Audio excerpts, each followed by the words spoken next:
See, we're live. It's that simple. No countdowns, no No, dancing, nothing, huh? no funky music. We're just gonna go live. Hey, everybody, I'm Tom P. Willis. This is the Tom Show. I've got my good friend Garrett. He's from the Twitters. You guys know him. You know his family. Parker. They just got a new one. Jay, Christine, right, and Yep. the Freder Kings. They're all there. He just wanted to come on. We just want to talk. I want to talk to my friends. I want to record a show. I want to have fun. I want to be goofy. And, Garrett's like, you better do it now because I'm going to be busy Because and you're not life's going to not get ready to to get talk to me in a crazy, while. Yeah. right? So why is your life going to get crazy? Oh, between just my regular 40-hour a week job that I have, working in IT is my career in the state of Kansas. I'm also a licensed basketball official, so I work everything from rec ball on Saturday mornings, which I no longer do anymore, to junior high basketball all the way up through high school varsity.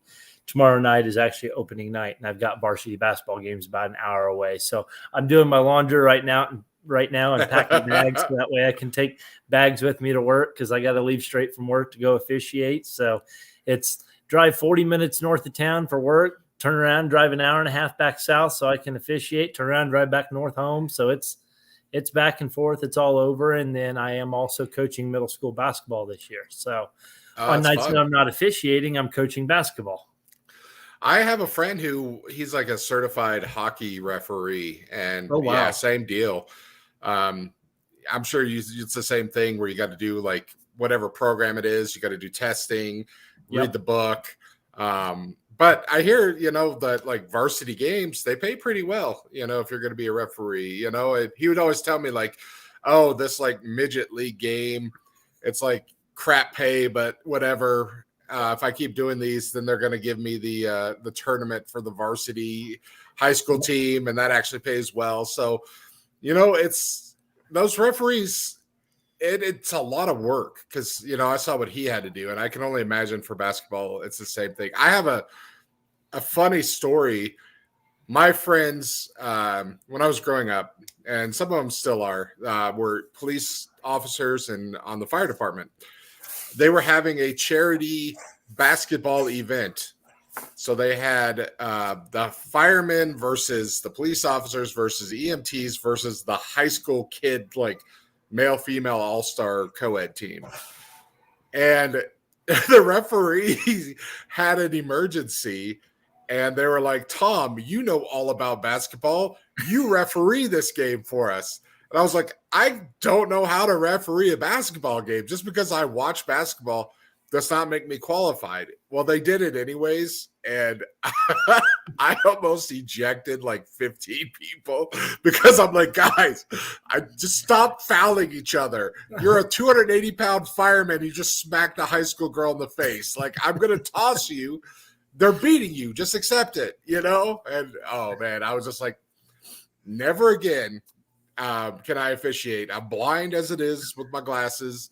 I mean, I kind of know the rules, like don't smack, don't foul. I'm not double dribble, whatever. Who cares? It's a charity thing. But it was so hard, and I was so embarrassed, and I was just like, I didn't even stay around for the rest of the games to watch my friends. I just went home. I was like, I don't want to do this. So, Right. how did you get into like doing that, the refereeing? One of my schools I used to work at in IT, I worked at a former school district, and we had a guy who was a basketball official.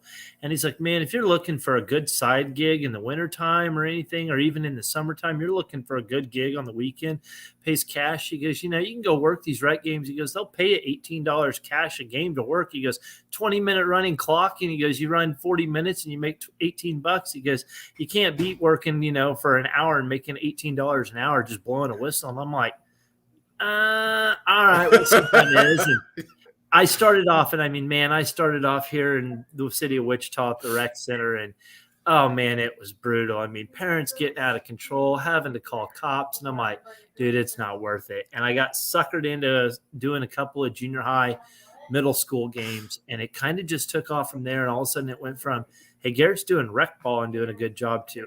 Okay, he's doing He's doing middle school JV. He's doing pretty good. Let's bump him up to middle school varsity. And I got to middle school varsity, and really, I don't hear people in the stands. I don't hear coaches. We have a tight ball game nowadays that involve rival schools or anything. I get so zoned in on the action of the game that coaches aren't supposed to be out on the floor breaking their coaching boxes. And I'll tell a coach, dude, if you need a timeout late in the game, we got a 2-point ball game, foul situation.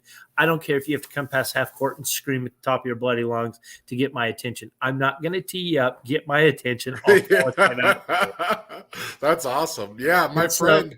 yeah, it's kind of just kicked off, and it went from, I'm going to do rec ball as just I'll do a Saturday morning thing, to junior high ball, to now I'm about a halftime high school varsity official, and about another, I'd say 50% of my games are varsity, and probably 25% are high school JV. And then I had been doing junior high varsity, but Parker's going to middle school basketball that I'm coaching this year. Yeah. So all junior high ball games are off the slate for the next 3 years. So yeah, that makes sense. You can't. Oh, if you got kids, it's no. Okay. He was us. He of course he hears his name. He's like, "What are you doing?" Well, bring them on. I don't care if you don't mind. Right, I got one of those too. Yeah, we got to rep the gold line. We told them we would. I should be sponsored too. Right here, sponsored. Yeah, Mountain Dew. Oh, that's another thing. Our love for Mountain Dew. I loved regular Mountain Dew, but when I became a diabetic, it was diet only now. But you and I will just talk about Mountain Dew and all the new flavors and stuff. I know you liked the Code Red diet. I used to really like the Code Red, but that's like all our high school actually stopped when I was in high school. And after 4 years, I'm like, I'm done with it. And I don't mind the orange live wire every now and then, but I'm definitely a fan of just the regular Mountain Dew. And my dad really likes the diet, and I go home for like a weekend, and I swear my blood is half Mountain Dew. And like, I go home for a weekend, and we go out in the oil fields and work, and we come home, my dad goes, there was a 6-pack of Diet Mountain Dew when we left at 6 a.m. It's 6 p.m. and there's one bottle left. And I'm like, don't look at me. Even though I'm the guilty one. Yeah. Yeah, I'm like a 2-liter a day guy at work. And then I come home and it's like Diet Pepsi or Diet Coke Zero just to cut back on the caffeine a bit. See, I was the same way. I loved Diet Code Red. I overdid it. And then I was just like, I just kind of went off the regular for a while. And then they stopped selling it, and I can't find it. And now I'm like, it's been like 15 years. I want a Diet Code Red. I see the Code Red everywhere. And I'm like, just diet. Just give me the diet one time. Right? Just give them the Diet Code Red. Okay. I just wanted to bring it up real quick. You don't have to talk about the money, but my friend who does the hockey, they have this pay structure to where it's, if you do a game, like I think the varsity, like the higher up stuff, it was like $40 a game. And that's with a partner. Like if you didn't have 2 refs, like they were short, he got $60 a game. So like during those tournament days, he would make 10 hours a day. He would make so much money. I don't want to. You don't have to discuss financially how much you get, but does that happen to you where they only give you? It's just you out there? No, not typically. Okay. I mean, everybody wants to talk about the bad experiences that you see or the bad instances that happen. And yes, there are some that definitely happen. But I mean, an average, my worst paying that I have for anybody is if you work the parochial league here in the city of Wichita. If you work the parochial league, you're probably going to get $20 cash a game is what it is. They pay cash.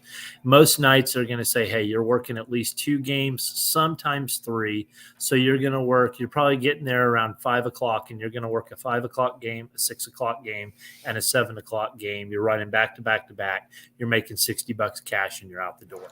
$20 a night, and it's really not that hard of work. You're going to work with one other person.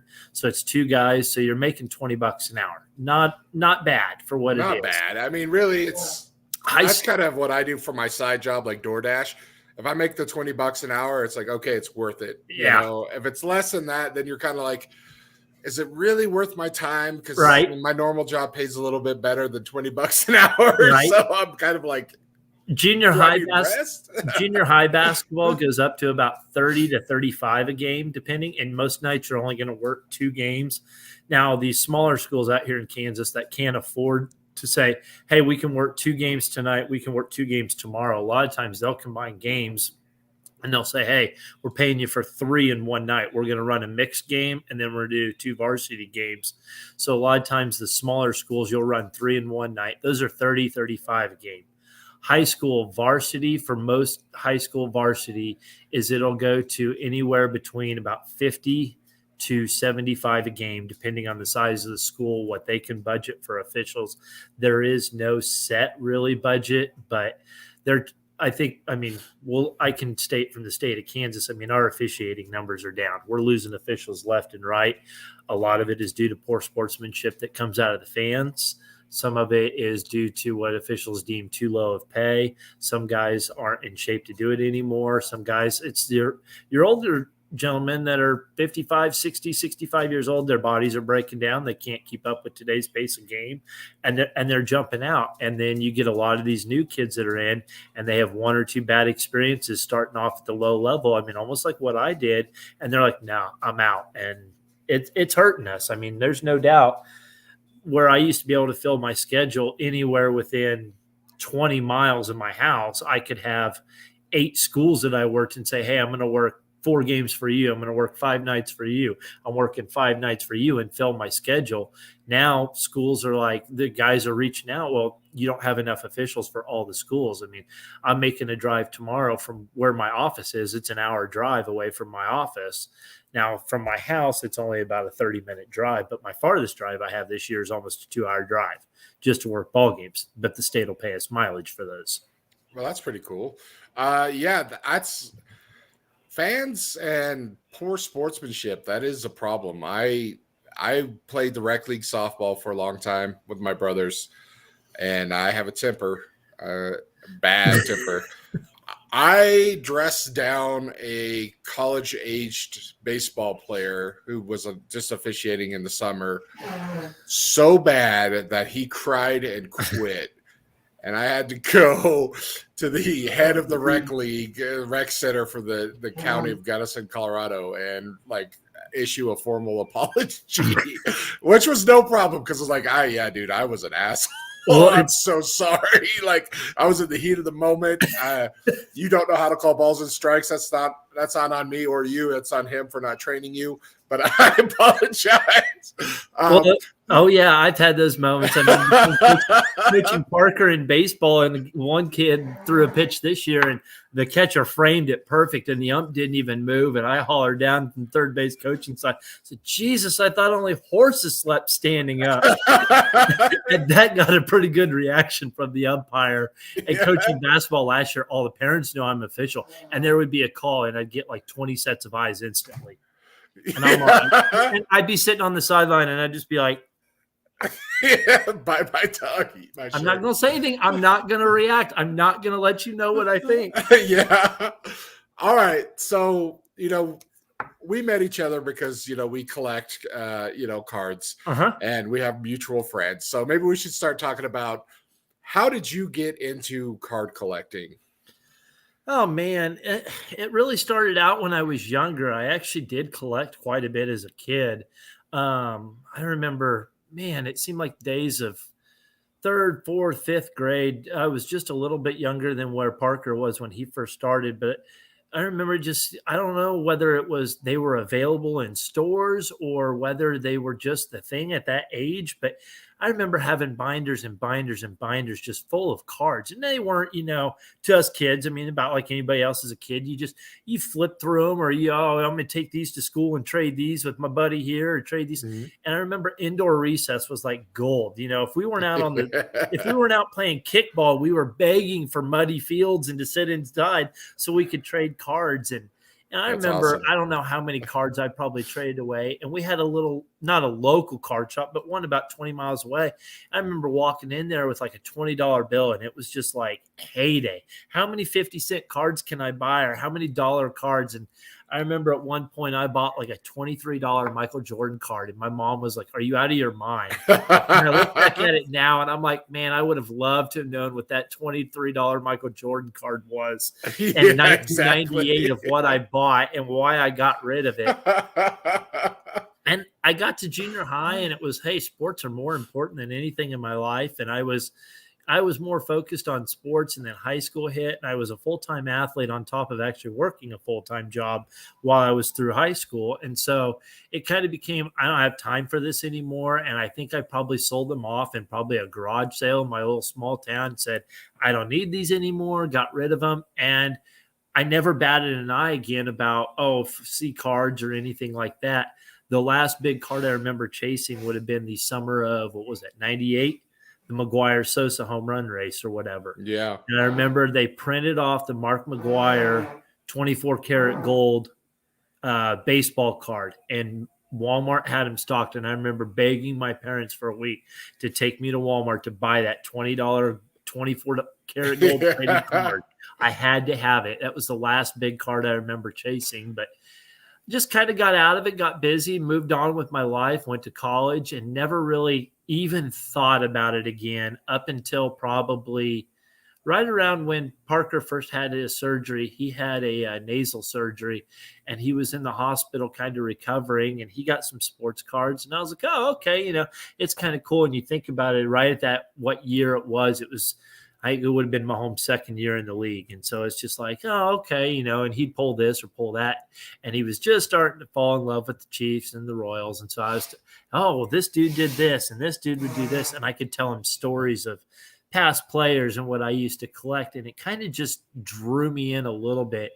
And I swear the kid is the luckiest kid in the face of the planet. And he's like, he sees a box of cards, and I think it was at Party City, and he's like, Dad, it's the 2017 Rookies and Stars. I could get him Mahomes. I'm like, dude, you're not getting him Mahomes. He opens up the box and pulls him Mahomes. I'm like, are you kidding me? He finds a box online on eBay. He's like, Dad, can I buy this box on eBay? I can pull another Mahomes. I'm like, bud, they only put his picture on the box to sell the box. Yeah. He had $20. All right, spend your $20. He pulls another one. I'm like, are you kidding me? And it just kind of, and I was like, well, I know I've still got some of my old ones back home. Let's see what I got. And I had some of my Tiger Woods that I had collected back in the day that I had gotten late throughout high school. And I obviously was a devout golfer, followed Tiger close. I mean, I remember watching on the couch with my dad when he won his first Masters in 97, and then his run through the 2000s, that he made, just tore everything up. And I started coaching high school golf here, 7-8 years ago when I was coaching high school golf. And I was just like, man, I should see what I could find for Tiger cards. And I mean, I tell you what, right before the boom hit, Tiger cards were so damn cheap. Yeah. I could buy 40 or 50 Tiger cards for $3.50. And it was like, dude, these sets are going to be worth something when he retires, or if he breaks the majors record, or he goes on a run again, these cards are going to bounce. And you saw it with the Tiger Woods 2001 Upper Deck rookie that they consider it. What used to be was probably a $5 card. Everybody started submitting and sold for $400, $500. And now there's over 10,000 PSA 10s of it. It's one of the top 10, I think, cards that is in population of PSA. I've got one that's sitting right now at PSA that I'm waiting to come back. I won't lie, but I'm looking at newer stuff nowadays, no doubt. But yeah, I've slowed down a little bit collecting, but really just getting back into it. And then it was when COVID hit, and Parker lost his basketball season, and he lost his baseball season, and his bowling was halted, and he's out of school. And it's like, okay, well, hey, we got cards, and we kind of it was this father-son bonding time that we didn't have with me coaching him in sports or anything else. And instead of it just be me and him hounding over homework, or are your chores done, or no, we can't go here. No, we can't go here. We can't see family. It kind of just started. And I don't remember who the first person was that I connected with, but I kind of just put a feeler out because I was trying to find him a Mahomes card for him. And one person on Twitter led to 2, which led to 4. And the next thing you know, he fills the whole Mahomes spellbound set, and Panini reached out to him, and it just, took off. His entrance to the hobby went up about like with what the boom did. I mean, he went from nothing to everything over the Nice. course of months. And it kind of renewed my interest. I've slowed down quite a bit. I mean, I think everybody knows my story. I've sold off some of my Bo Jackson stuff for Yeah. some of the stuff I've given him and some stuff I've tried to provide and buy for him and stuff. And, I've sold off some of my collection so I could get a bowling ball so I can spend time in a bowling league with him. And whereas the hobby, no doubt, has definitely been fun, and it still is fun for me. I enjoy helping him look at cards and helping him out when he runs his sales like he ran this last week or whatever and stuff. But just the father son bonding time it's brought us, and I mean, it's brought us different things that I wouldn't have expected. Whereas, he's like, "Hey, what do you think about this?" Or, "Hey, what do you think about that?" And where it used to be, "Hey, Dad, will you comp these cards for me?" And I'm like, "Man, what's a 40-hour week, and now I got to come home and comp cards." He's like, "I think I want to have a sale so I can get some new cards in my collection." He goes, "I'll comp my cards," and he comped every single one of them. And he Nice. goes, "Will you just post them for me?" "All right, I'll post them." And then, he starts selling, and we sat down that night, and he fills out his thank you notes and starts getting his packages, and everything was finished, mailed off today. And it's just like, I look at what the little dude made, and I'm like, damn, I should make a full-time hobbit or selling cards. Good grief. Yeah. I started because I don't remember. Was it like 87? I would have been like 9 years old.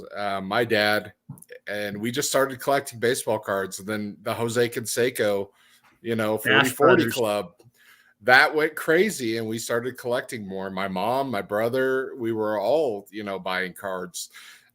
We had a convenience store in Gunnison, and my dad had just, like a rack and shelves of cards.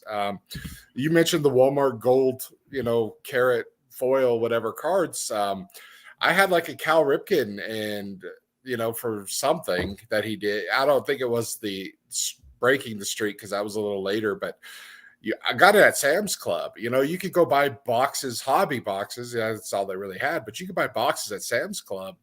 You could load up back then. And, I Oh, mean, they yeah. called it junk wax for a reason because they were Everybody everywhere. had it. Yeah. Yeah. So yeah, if you're saying probably a convenience store or just any other store probably had them, and then you were just snatching them up as a kid, and they were so accessible because it was by the pack, Oh, yeah. and yeah, cheap, fun. I played golf as a kid. My high school ring, I have golf on there. We didn't have a golf team at the time. I was in like golf club. They had a team the year after I graduated in 90. I graduated in 96. So the 97 they had golf. But yeah, I remember Tiger's first master, or the first one he won. My dad was a Greg Norman fan. He rooted for him, so I kind of did too. The Shark, but I remember that year. I was like, Tiger's going to win it, right? And Well, he's like, eventually he's going to win one. But I was like, no, I think he's going to win it this year. So I just remember I talked to my dad, and I was like, I called it that year, so at least I could. and everybody loses track of where he started. I mean, through the front nine of that first round, I think he went out in 4 over par, and he was already sitting 6 or 7 shots behind the leaders through 9 holes. And when he went over the green on 12, the announcers are calling it, and they're like, he's staring down bogey here. And if he stares down bogey, his tournament's done. Like there's no recovering from the deficit he's at. And he chipped in, and that just from that day on, from the chip in on 12 and 97 through 2009, he left everybody in the dust. I mean, that chip in was the kickstart to him blowing everybody away for 12 years. I had this love, then annoyed, hate, then love again relationship with Tiger. I was so excited when he first started winning. And then after a while, it's like, anytime there's like a dynasty or like a super winner, you're kind of like, I'm kind of sick of this. I'm going to root for Phil, or I'm going to root for someone else to win a major. Just, and then, when he's getting closer to the record, it's like, okay, I want him to get this record, and I'm going to root for him. So, well, when everything went downhill for him in 2009, and it took him so long to recover, and then he came back and was competitive for a couple of years, and then the knee and the back and everything else started up. I think the biggest thing that I think a lot of people see it nowadays that, didn't see it then. And I was one of them. Back then he was so focused on his career and he was so focused on whatever I can use to beat you, I'm going to beat you. And let's face it, he didn't have press conference where he's cracking jokes. He didn't have all these times. And now you see, instead of Tiger Woods the athlete, you see Tiger Woods the father. And when you see him out there with his son on the course and he's laughing and cracking jokes with the young guys, he's in a much more relaxed state of mind. And I think it's made him that much more easier to cheer for now. I wish that would have been the Tiger we had from the very beginning. But let's face it, if Tiger would have been like that, I don't think he would have been nearly as successful. He was so locked in that he intimidated people showing up to the course. But yeah, he had that, like, you know, his red shirt murder day, you know what I mean? yeah. And you're intimidated by it. So it's, yeah, he would not be where he was if he wasn't, you know, that asshole. Yeah, you see him with a girl in every city. You see him now out there you see him now playing in before he got hurt again, you see him playing in these tournaments with Justin Thomas and his son Charlie, and just it's the father aspect. And you see that fatherly side kicking in where he doesn't care whether they're in dead last or whether they're winning. He's out there enjoying time with his kids, that he's able to do it. And I think it's made him that much more approachable. And for me, it's made me even like him more. I wish that I said some of the things wouldn't happen. He wouldn't have had his injuries, but you know, the storyline is what the storyline is. I'm glad that he's able to walk and enjoy life, what should be the rest of his life with his kids, and hope that he heals up. But yeah, we'll see. Yeah, I certainly hope that he comes back and will announce what events he's going to play. He's the one athlete that I have never actually got to see play in real life. Growing up in Kansas, there's nothing close to us. The only event that I've ever been to is the BMW in Denver, and that was 5 or 6 years ago when I went to the BMW, and I went to watch Phil, and he withdrew the night I got to Denver. Oh, no. I drove 8 hours, and I'm like, well, I get to go watch Phil tomorrow. And breaking news, Phil Mickelson withdraws from BMW. And I'm like, well, crap. So, yeah, you know, as a dad, the appeal of him, you know, with the way you are with Parker, you know, I can see how that endears him to you more now. You know, you appreciated him as the athlete now, and now you're seeing, like, I'm where he is, you know, like I'm just here to help my boy and to do things with my boy. So, you know, I dig that. One of our buddies asked the question, it was, why can't I sell cards on Twitter? Well, it looks like Parker is having success selling cards on Twitter. So, what's the secret to selling cards on Twitter? Man, I really don't know that there is one. I mean, I think you got to have either the right following or the right people. And I can tell you from with how I have, as you know, when he's posting a lot of Chiefs and a lot of Royals and a lot of his guys. Well, there's a lot of guys that I follow that are Chiefs or Royals fans. Yeah. And I mean, so I get guys that are messaging me when I say, hey, Parker's going to post his sale tomorrow or whatever. And all of a sudden they're like, hey, dude, will you show me what you got behind the scenes? Will you show me what you got? What are you going to post? And there were 5 or 6 cards that I think were ever sold that never even got posted. And so, you know, I got these guys that are like, man, what's coming up? What's coming up? And blah, blah, blah. And I don't know that there's really – I was shocked that he sold the number that he did. I will be honest. I did not expect – he started showing me what he had and what prices, and he's like, oh, man, if I sold all this, I could do this. And I'm like, you're not selling all this. You're not selling all of it. And all of a sudden, your expectations down. Right. Temper them down, yeah. Get too ahead of ourselves. Yeah. And all of a sudden it's like, hey, I'll take this. Hey, I'll take this. Hey, I'll take this. And I'm like, what's going on here? Like, what's going on? And he heads to bed, and we had about half of his orders already packaged up. And like, all right, I'm going to go take a shower. And I get out of the shower, and I'm like, I have 28 Twitter notifications. He's blowing up the group chat, and I'm like, oh, there's still guys claiming cards. And I'm like, crap. So back down in the basement pulling cards for him. I'm like, how is this happening? Like, what's going on here? I don't know. I said I think a lot of it is it's team centered. And there's a lot of guys where, you know, if he's like, hey, I'll take, you know, if I say he's going to be posting a bunch of Chiefs, I got 7 or 8 guys who are like, hey, show me what you got. Show me what you got. And then you just have the unexpected, you know, 24 Derek Thomas cards. I thought was going to be a stretch to even sell at 50 cents a piece. Guys like, give me every Derek Thomas card you got. And I'm like, that's just took $15 for the cards. Like, what just happened here? That shouldn't have happened. Yeah. I agree with you that you need to be a certain person or have a certain group, or the sale has to be themed, like our friend Moose, our friend Bella, those stack sellers. People know what to expect from them. So, and there's consistency with those sellers. Ryan's cards, Yeah. as hot topic as that could be sometimes, but he has groups of people and they kind of know what to expect from him. So yeah, if you have, like this is what the sale is going to be, you can attract that audience. So that's a good idea for our friends that are having those troubles. Just be like, you got to narrow it down, not just try to sell all your junk. Yeah, and I mean, a perfect example of that. I mean, he sells these Chiefs cards that are $1, $2, $3, $4 a pop. He's had a Mike Trout Spectra card that originally had comped at $75. He's like, okay, it's got a soft corner. I'll sell it for $60. It didn't move. He tried selling it for $50. It didn't move. He's posted it for $25. It didn't move. And it's like, he can't sell a Mike Trout out of 75 Spectra card that he's been trying to sell for 6 months. And it's like, this card should sell. And yeah. No, but give him all the $1 and $2 Chiefs cards, and he can sell them like hotcakes. Yeah, so yeah, it's just kind of.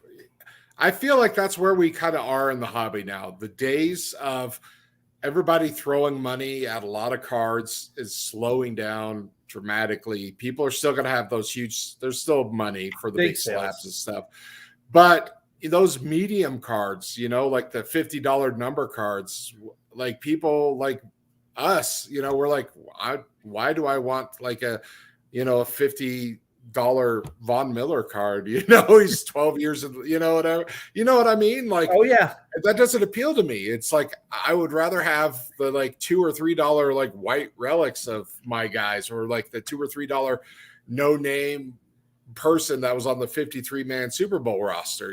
Like give me that $3 autograph, right? And that's cool, but I don't want to buy a card that's there, right. There's, and that zone is expanding. So, I think you're going to see an influx as we see now that as PSA is catching up, I think you're going to see an influx of these. Everybody went out and graded. Oh, I'm going to grade this base rookie. Oh, I'm going to grade this $5 card in hopes that I can sell it for $50 last fall. Well, now here we are in the wintertime. It's not going to sell. I mean, it's like, somebody in our group chat said, a guy had all the PSAs that came back that were Ruggs cards. What are those going to sell for? Oh man, that's brutal. That's the thing, I looked it up the other day because I was in this little argument about ugly cards, and I was like, the Bo Bichette, the Jordan Alvarez, the Lou Bob, the Gavin Lux rookie cards. Those are the PSA 9s and 8s of those are going to be the ugliest cards people hate. And I looked it up. The Bo Bichette rookie PSA 9s, there's like 11,000 of them. And you're like, how you can't make money off that? No. It makes you really wonder what the top ranking cards are going to shift like in the next 6 months. What will be the top, PSA 9s? What will be the top PSA 10s? As I think there's going to be a huge shift in the dynamic of what is. But so I have a question for you, though. Okay. Those rookies and like the rookies that are going to be part of this like junk slab era thing that from the pandemic, would you pay like $5-10 for a PSA 9 for Parker and just say, hey, sit on this for 40 years? I don't know. It's tough. You look at Bichette, I think he's going to be a good athlete. Alvarez, you look at it, how small is that sample window right now? Mm-hmm. And if there's that much of a population out there, how cheap will they continue to be? And I'm going to use a perfect example. My guy with Tiger, his cards went up to what, $500-600 for a PSA 10. You can buy a PSA 10 now for under $200, I think. The prices are going to come back down. I mean, I remember when you couldn't buy a raw Tiger for under $100. I can buy a raw Tiger now for $25 if I want to. Am I going to? No, I only need one for my yeah, just one. And it's off at PSA, and that's it. And It's one of those that if it comes in, will I probably sell it? Probably, because then I can go back out and buy myself a graded one, but then I can go grab the new stuff from now that I think is going to hold a much higher value than what the older stuff is. I think Tiger's newer stuff will hold more of a value because there's just not that much of it. Yeah. There was a 9-year absence of golf cards in the industry, and now they're back, and I think those cards are going to hold an enormous amount. The first time that a 2021 gold comes back graded, how much is it going to go for? It's going to be a pop 1 or pop 2. Yeah. I was, because to me, I'm like, if those rookies are like $5 and a slab PSA 9, to me, it's kind of like, why not, man? That might be fun. Just what do you have to lose on it? Your McDonald's lunch or a rookie that might double in value. Yeah, it's like 2 energy drinks for the week. I'm down. Like, oh well. Right. And not for everyone, but like if you like Bo Bichette, like, why would you not get that PSA 9 for dirt cheap and just be like yeet it into a trunk for however long and just see what happens, Right. It's just crazy, this hobby, it's just been such a roller coaster for people, and it's been hard on some people and it's been easy on others. And for me, I've just been like, I'm out of it kind of now. I'll collect some stuff here or there, but it's so expensive. How do you deal with the price of boxes and stuff with your kid? Because everybody knows ripping is the most fun. Oh, yeah. And now that things in retail are so high, how do you temper that with like Parker and be like, hey, bud, like we might not be able to rip anything? We had got a couple of boxes. Well, it would have been right around last summer's when I got a couple for him, when you could still find it. I mean, you had to definitely find your store that had it stocked, but we would find a couple, and then all the crap of the hobby blew up, and people stocking vendors and stuff like that, and it happened here in Wichita too. And we definitely had our people that were stocking it and everything else. And Target was our go-to. Walmart never had anything. And Target was our go-to. And I remember that I was at work and Parker was actually out of school on a Friday. And so he was hanging out with grandma. And all of a sudden I get a text from her phone and it's Parker. And he's like, we're at Target and they're restocking. And I'm like, and so I text the wife and I'm like, he hasn't ripped anything in like 4 months. I'm like, I'm going to tell her to buy him 2 boxes. I'll pay for him when we're done. She's like, okay. So I text him back and I'm like, grab 2 boxes of whatever you want. I'll buy them for you or whatnot. So we got him. And that literally was the last box of anything that we had got from anywhere that happened. I couldn't find anything. I thought, oh, I'll get him something for his birthday or for Christmas. I had to get that from El Paso. I had to get that through a guy for retail plus ship from El Paso last year for his birthday. And I had to get a retail plus ship, right around spring break, I think it was, when we did that. Thankfully, he's pretty easy listening and pretty good going with he's more focused on his teams and his players.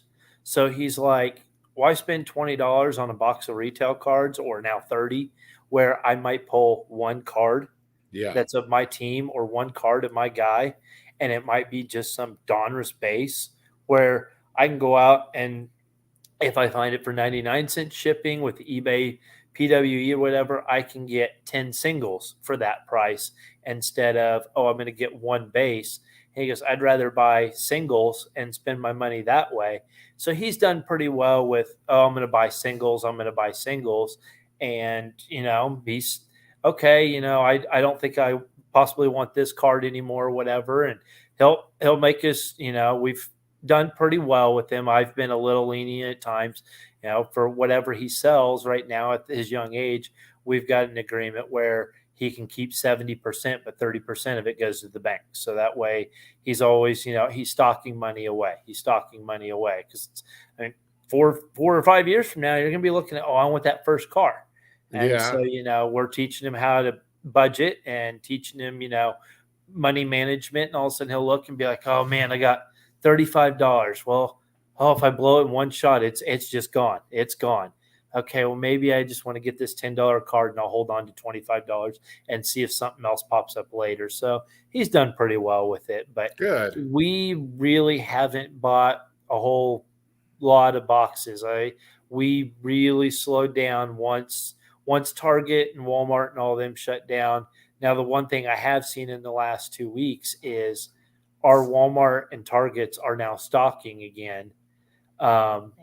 They're stocking baseball and they're stocking hockey, and I think there was a little bit of NBA basketball. They will not stock football. Those are the only 3 things they're stocking. But baseball, I think right now is totally overprinted. It has sat on the shelf at Walmart for 2 weeks, and it's fully stocked. Yeah, there's like I think I got a blaster of Bowman Chrome, because Bowman Chrome, that's such a fun rip for me, just to get the colored cards of a prospect. It's something I enjoy. But like Series 2, Series 1 update, those don't interest me that much. I'd like to do one just to do it. But it's tough, like if I don't have the money right now, but maybe one box of holiday would be fun, just something different for giggles. I got my nieces into collecting cards. We made binders for them, so it might be fun to give them some stuff like that. They like the soccer cards, the women's soccer, the WNBA, and the garbage pail. They thought those were all fun. So, if I saw stuff like that, I might, keep it for them. But you're right. You go in there and it's just a ton of stuff and you're just like, I don't really want this. And it's not because like, oh, this doesn't have value or whatever, or I'm going to waste my money. It's just, you're just like, it's not exciting to me, Well, like I would buy Donruss before and love it, but now I'm like, I don't want Donruss football or baseball. See, when I get him in, like if I ever buy into a break form or stuff, it's like, oh hey, we could buy into a 2-box break of tops, and you might get 5 or 6 cards maybe, and you're paying $15 for that break or whatever for maybe the Royal spot or whatever. Oh hey, why don't we go hop in a Donruss break for your Royals where they're breaking 9 or 10 boxes, and I'm paying $10, and you might hit 20, 25 cards. Like, yeah, for a kid right now, and I know that it's going to be that whole battle of, oh, well, kids versus adults. Donruss is a great rip for kids. It's how many cards come in a box? 60, 70 cards in a box versus 20 in a tops box or whatever. There's a lot more chance for, I think, population-wise, card-wise. Whereas if you were just giving a normal kid, it's like we're doing an angel tree here in Wichita for our kid. And, he's got the kid has his favorite teams or whatever. So Parker's downstairs. He goes, oh, I pulled his favorite teams. Here's his cards. And I'm like, well, we're going to find a box because it's about like you. Would you rather rip a box or would you rather also get your singles? I said, we can do both, but trust me, he still wants to open something too. So we'll find it. Yeah, that's, where was I going to go with that? Because, yeah, you brought up a point that I wanted to. Oh, yeah.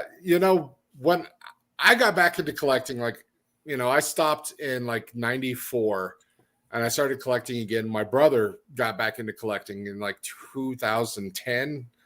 And that's when I came back in 2011, Von Miller's, rookie year. And I was like, well, that's our highest pick ever. I'm just going to PC him and, baseball. And we got back into everything. A box, like a case break of like 2014 Chrome football, I paid $40 for a random team and for a whole case of Topps Chrome football. And it's just like, I miss those days. You pay $50 and you get a team for a whole case of national treasures, Right. And now it's like $50 gets you A spot. Yeah, a spot in not even a box, it's like it gets you a lower tier team. Yeah. Because if you want the Pelicans, for Zion, it's $400 a spot. Yeah. And it's like, it's so hard. And I feel bad for the people that like, during the pandemic were like, cards are available. I want to do this with my kid because my kid has interest now. and then where it went, how it was probably super fun, and then it just nosedived. And I'm not a parent myself, but I just like feel for these people that are like, man, I got these kids, and I'm just so glad that Parker realizes like singles are the way to go. If you can't afford, but you still want to collect, you can always find deals on singles, your players, unless you're being one of those dumb kids that's like, I only PC Zion, Trout, and all those because I'm going to sell them and flip them. Well, and see, and he was the perfect example when he first started.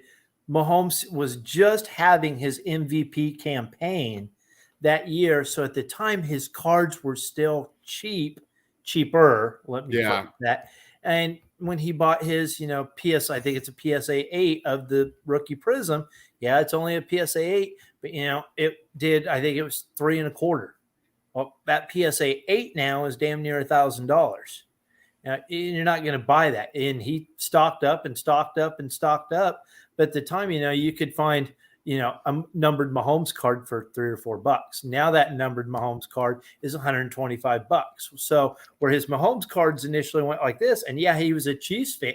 And that was the biggest thing. It was like, really, your kid's a Mahomes? He's a Chiefs fan. And we went to the Chiefs-Ravens game when he had the 4th and 9 chuck across his body. Yeah. That was one of his top plays. And that was kind of the day that his fandom was born. And he's like, this is who I want to go after. Well, then all of a sudden the prices go up exponentially like this. And he's like, okay, I'm done collecting this dude. Yeah. I can't afford it. Yeah. And, who wants a kicker card?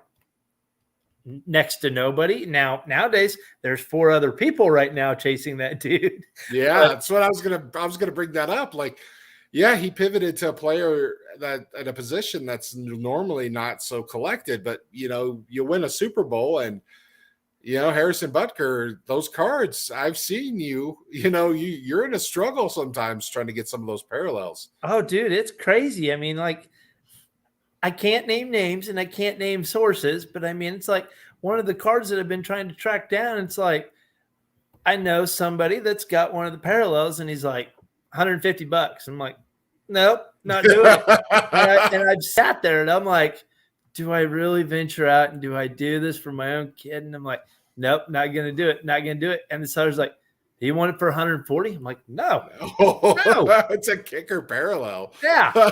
And, now granted, it is a low numbered parallel. And, but it was like I posted the other day, I hadn't found a parallel or helped him find a parallel for, it's been over a year now. It has been right at a year was the last one that we found for his rainbow. And I just happened to be doing some looking the other day. And I'm like, dude, somebody's got one online. Somebody's got one online. And so I reached out to the seller. And of course, the seller's like, oh, man, you're killing me. He's like, I love Georgia Tech athletes. And I collect this parallel of the prisms for my collection. And I'm like, crap, this isn't happening. And so I was like, well, here's what's going on. And here's what he's doing. And he's got like 65% of all of his cards. Like he's got a hold on, the population count. And he's like, all right, we can cut a deal like right here. And I'm like, all right, we can pull this off. We throw 4 cards in a trade. We can definitely pull this off. And it wasn't like it was, we spent $80. I mean, it's a numbered parallel to 10, and I got it for $35. I'm more than happy to pull that on that because I don't know if I'll ever see the 5 or the 101. I know where they're at. Whether or not I can ever convince whoever has them to sell them, I don't know. But, it's definitely been fun. That I'm not on Facebook, and here about a month ago, somebody drops a 101 printing plate in Kansas City, and my mentions just blow up on Twitter. People are like, did you see this? Did you see this? And I'm like, no, I don't have Facebook. And they're like, dude, you need to reach out to the seller. I'm like, I don't have Facebook. And so then, people reached out and I make message with it. And, 2 days later, sure enough, boom, Parker, gets it. But, it's hilarious. That's what makes me laugh when something happens because all of a sudden I can be sitting at work and I look down and I have like 40 notifications. I'm like, okay, what happened with Parker? What happened? It's so funny to me now that the parallels are such a big chase.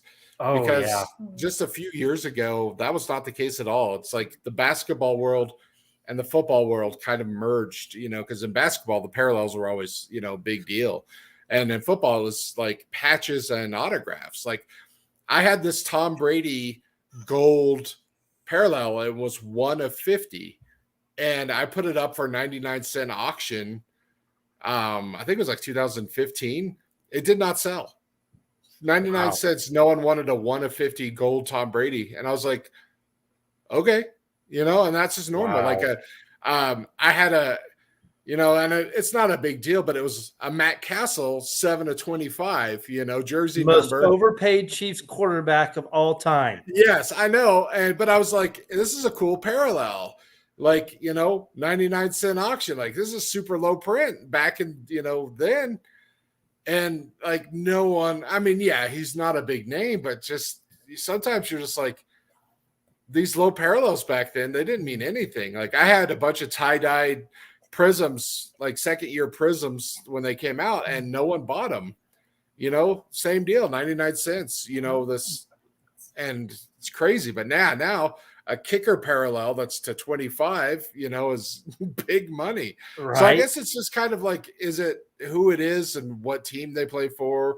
And also like, who are the weird people now that collect these weird players? So it's kind of fun. So we wanted to talk about another thing that you were super interested in, and that is the minor league baseball teams. So what are the Trash Pandas and the Rocket City Trash Pandas? You got the Lehigh Valley Iron Pigs, the Wind Surge from Wichita. You got the Jacksonville Jumbo Shrimp. Oh, minor league baseball teams. Didn't one of them try to become the Fish Sticks or something? There was a voting campaign, and you could vote between one name and one was like the Fish Sticks. And like we really thought that we had affiliated baseball in Wichita, and the affiliated team ended up all of a sudden it was announced that they're leaving town, and we're like, what's going on here? Well, the city was pushing them out because they wanted to tear down the stadium, which was over 100 years old, and it was due for time for the stadium to come down. They want to tear down this historic stadium, and they want to say, we're going to bring in this minor league baseball team, and we're like, who are we bringing in? And they're like, oh, we're bringing in the New Orleans Baby Cakes, and we're like, really, the Baby Cake? Like, what the hell? And they're like, we're going to have AAA baseball, and it's like, okay, you bring in AAA, you're probably now, granted, nowadays most guys go from AA, and they don't see much of AAA. Until they get hurt. And until they get hurt, and then they get sent back down. But a lot of these guys nowadays, it seems like, make the jump from AA to the big leagues. They don't have that stint in AAA. But then all of a sudden it was like, okay, we were bought out by, it's going to be the New Orleans Baby Cakes, which was the AAA affiliate of the Marlins. And then COVID hit, and boom, our first year of our stadium wasn't happening. And then minor league realigned last year. And so then we no longer had the affiliation with the Marlins. And so now we're affiliated with the Twins. And so we have the AA team. So, one of the big names that has come through our program right now that actually is still there is Austin Martin, who was traded from the Blue Jays to the Twins. And he's currently here in Wichita. And, right away, his cards were super, super expensive. And they've come crashing down. But, we got to watch him for, a good 20, 25 game span when he made it from A to AA. And I will be curious to see where he starts off next year. But one of our guys that I'm still sitting waiting to see card prices drop is we had a guy by the name of Jose Miranda here, and he hit one of the longest home runs I have ever seen from a ball player at the AA level. I mean, it cleared the stadium when he hit it. And what's funny is the card pose that they took for his little team set was the moonshot that he hit for the walk-off city shirt. And that's what it is. But he's only featured right now in one product. And I actually think now he's featured in Onyx. So I think he's got a second product, but his first Bowman card, it's only an auto, and a base auto is $80. And I'm like, dude, I'm not paying $80 for a base auto. But with Parker, it also makes it kind of cool because you see these players on the cards that are now coming through town. And, we've seen of our Royals guys, he got Bobby Witt's autograph when he came through when he was at the AA level. He got MJ Melendez, who's one of the Royals players, when he came through at the AA level.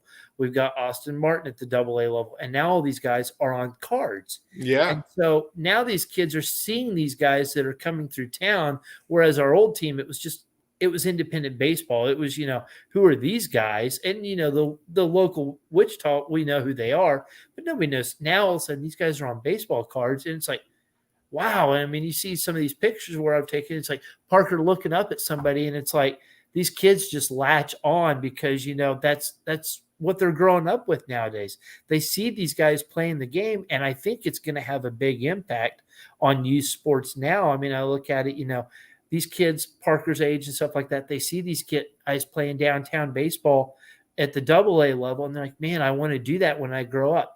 Maybe it's going to convince some of these kids to get up off their couches and quit playing video games. Not that there's anything wrong with it. Esports is a growing culture, but maybe it gets them up outside exercising. They start playing sports again, and it drives a new generation to come back to the sport. I certainly hope that it does. But man, they can work their butts off and sleep 18 people to a room and share a cup of noodles. I'm so glad that the MLB decided to do a little bit better for some of these players, because it's just disgusting, to see like all those posts of like, hey, we can't even afford white bread for a sandwich, and we're supposed to play, top of our game for all this. So yeah. So that brings. I want to ask you something real quick. Okay. What if you got the Twins? Is Parker going to be like finding these players on the Twins, and is he going to start PCing those because he can see them? I don't know if it'll be a direct PC. Would you get away from me opening those up? I'm trying to do a show. Come on. You're causing all sorts of noise. Come on. Oh, it's fine. He's a kid. Or unless it's your wife. I don't know. I don't know. I don't know that it would be a direct PC, but I could definitely see, oh, hey, I want to go grab a couple of cards. I won't lie. Once you have a team here, you kind of start rooting for them.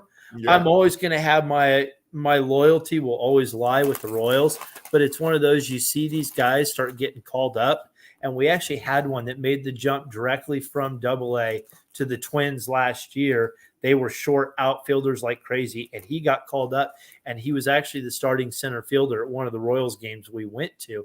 And it's like, you're telling Parker, it's like, dude, he was in Wichita a week ago. Like, he was playing in Wichita a week ago. Here he is on the big show.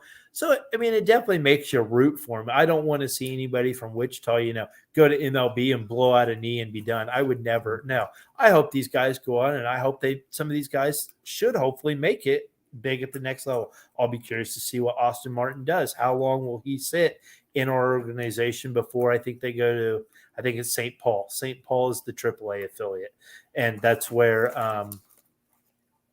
what's his name? Jose Miranda. That's where our third baseman currently is. I was hoping the Twins would call him up at the end of the year, and they didn't, but he's sitting behind Josh Donaldson. Yeah. How much longer is Donaldson going to be in Minnesota getting paid $20 million a year? Yeah.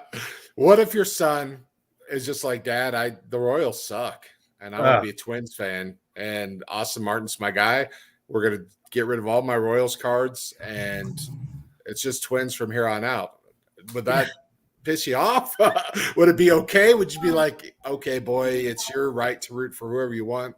I'm disappointed, but you can do it. Probably would hold. I would probably be like, no, dude, you're going to hold on to these. Hold on for them a little bit, because, I mean, I'm going to look at it with, I know I got a guy. You look at a guy like Alex Gordon, who was a lifetime Royal guy, and I mean, his cards are all-time highs right now, and he's been out of the game for a year and a half, and his cards are going astronomical prices.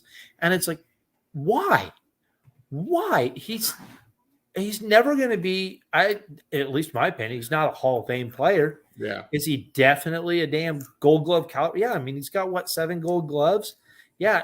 He was never going to be a great third baseman, but he made a hell of an outfielder. But his card prices are through the roof right now. It's like, why? But so I think you got a guy like what Parker's got PCing, Whit Merrifield and stuff like that.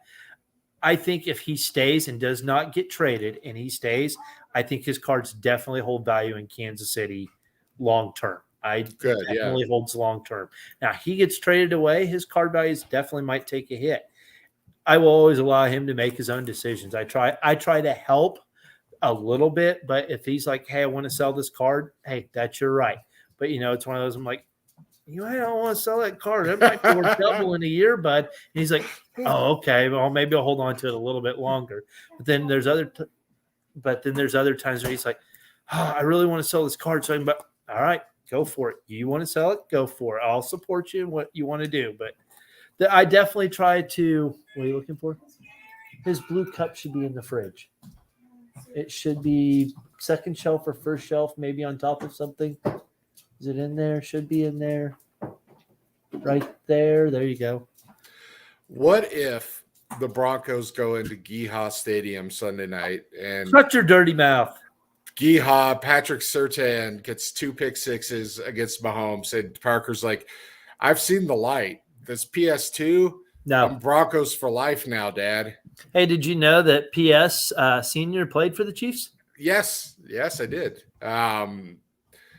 I saw that there was in an article I was reading, when Patrick Surtain was named like the defensive player of the week or whatever. It was that they were talking about the next game at Arrowhead, and they're talking about his dad playing at Arrowhead and how he was on the field or something. Or it could have been you. You could have brought this up. I don't know. No, it wouldn't have been me. Somebody mentioned that. I bring that up because my brothers were from Kansas City and they were Chiefs fans. And once the Broncos beat the Chiefs in the 97, to go to the Super Bowl, my older brother, Vaseline year? Yeah. The oldest brother said, I don't care about football anymore. And this is dumb, and gave up. And then my other older brother, he became a Rams fan, because, but that dynamic is hard because I think about that myself. Like, my wife's from San Diego and she doesn't care about sports, but I was like, if you were a Chargers fan, it would not have worked. It would not work.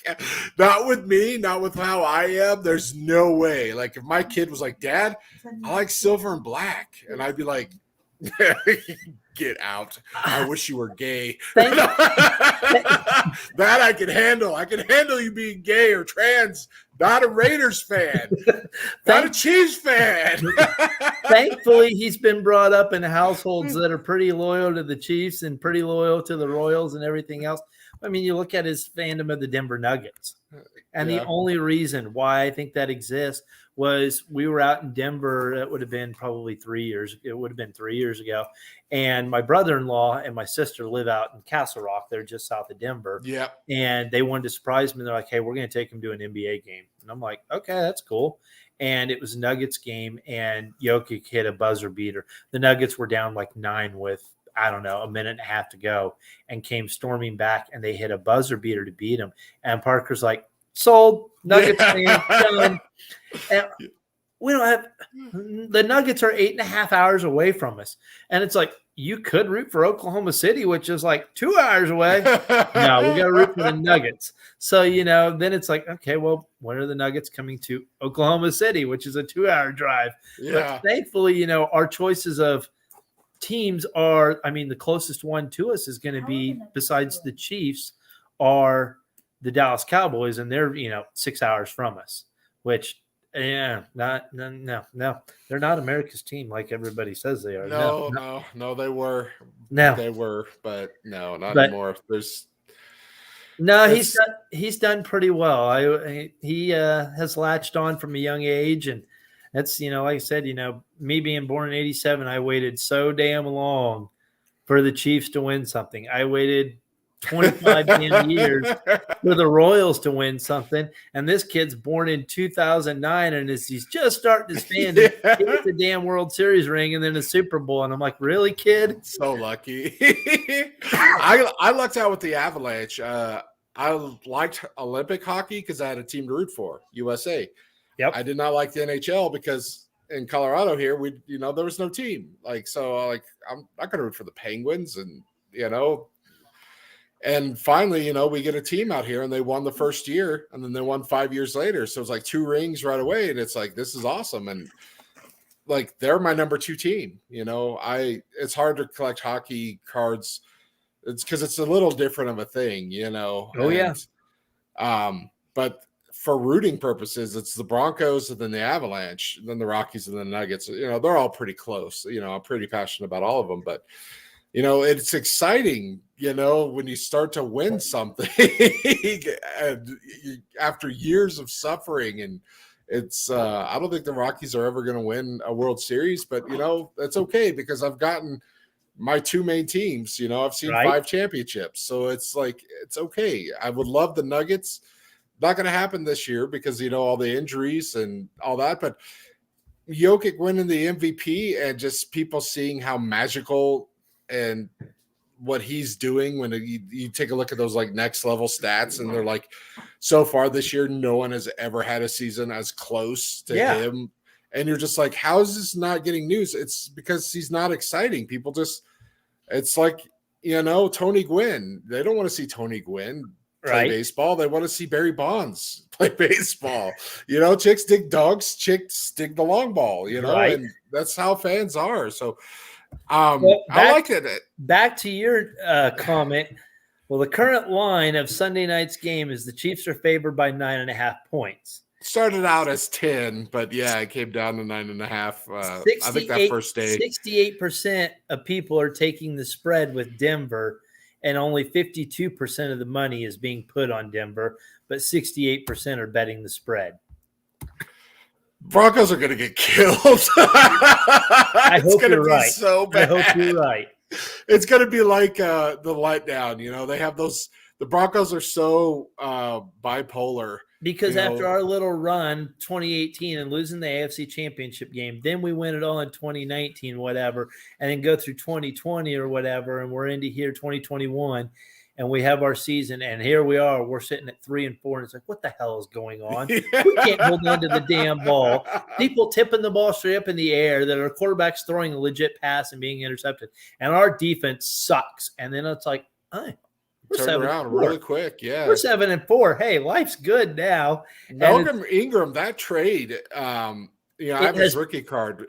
He hasn't been like putting the stats in there, but it's opened up so much for the rest of the defense there. It's been game changing when you put him on the end. You allow Frank Clark to come off the other end, and when Frank Clark plays like Frank Clark is capable of, they said his last 3 games have been his highest rated 3 games in his tenure in Kansas City.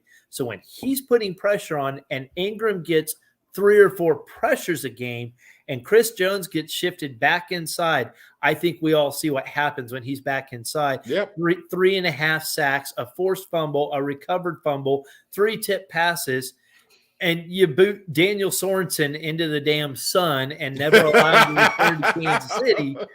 The Chiefs defense can be very good. And we're going into December, and I don't want to jinx anything, but the Chiefs leading the conference with 2 home games in December where teams typically struggle, everything sets up nicely for them in the division.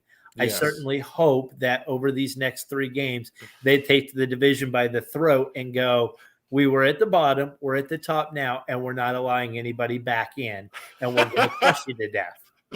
Well, what I hope for is that Patrick Mahomes is involved in some scandalous affair with Shreddy Betty. Now. He's too busy thinking about Shreddy Betty and gets distracted. Don't do that. Let me tell you what. Anytime I travel south, we have to stop at Whataburger, and the closest one to us is about 2 hours and 15 minutes south. And my wife keeps threatening, we're going to go to Whataburger. We're going to go to Whataburger. Well, guess what? There's 7 locations opening up in Kansas City. So when holiday travel happens, we're going to hit Whataburger. And it's like, boy, a quarterback in the NFL brought a franchise restaurant to Kansas City. And it's like, it's been pretty incredible. But yeah. He is a likable guy. You hate Patrick Mahomes with all the passion of the Christ, but you don't really want anything bad to happen to him. But bad stuff does happen to him. Let me ask, his annoying as hell fiance and brother, how do you guys pay attention to that at all? Because hell no. I'll just see it every now and then, and it's just like Patrick is like reading a menu, and he's like, then he looks over at his brother and we'll just say wife because it's probably going to Yeah. happen. Wife doing stupid stuff, and he just looks like dead inside. Like, guys, I just want to get some chips and salsa and a I look at it as chimichanga, and you guys are filming me all the time. Like, can I we look just at it as not? they're both internet influencers. So they're there for the clicks and they'll do whatever they have to for the clicks. And I think that he can say the right things and he can be very personable, but I think outside of where you see him in the public light, I'm sure he stays pretty well behind closed doors and he's like, I don't want to deal with people. But no, as far as us, no, it's not like I'm not subscribed to any of their damn channels. I don't follow anything. Nope, anything like that. But you look at it, his commercials with Troy Polamalu on TV. They're pretty. I laugh at him, especially the one where he's in the movie theater and he acts like he's terrified that he sees him on the movie screen. But no, I don't. I don't follow any of the outside stuff now. Okay.